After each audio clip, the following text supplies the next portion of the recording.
fact it, Jamaica has the most beautiful and colorful and exaggerated language. Yes, our dialect, lovely Jamaican dialect, patois, it's nice. It's made up of African language and Portuguese and French and nice mix up. Yes, you shake it and we stir it to a flavor. Yeah, man. And so, in our proverbs, which Miss Louise Bennett Coverley call our Jamaican philosophy, you hear our language, the vibrancy of it, and it's just to the point. For instance, Chicken Mary, hark the near. You're happy now, but trouble is not too far.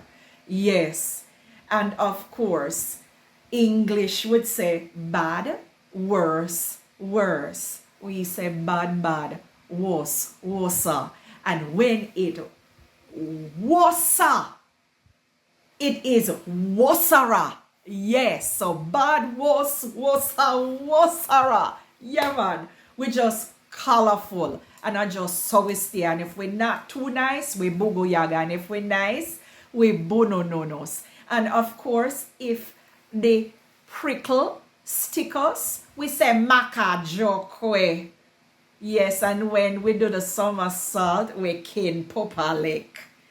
That's so nice. That's so we stay a few language. Happy Independence, Jamaica. And thanks for watching. You can follow me on my social media on Facebook at tanya.hernandez.9440234 or on my Instagram at Doraytee, Doraytee. You can also follow me on YouTube. Just put in Tania Hernandez or Miss Tania Lou. And you can also go on my website, TaniaLHernandez.com. What good?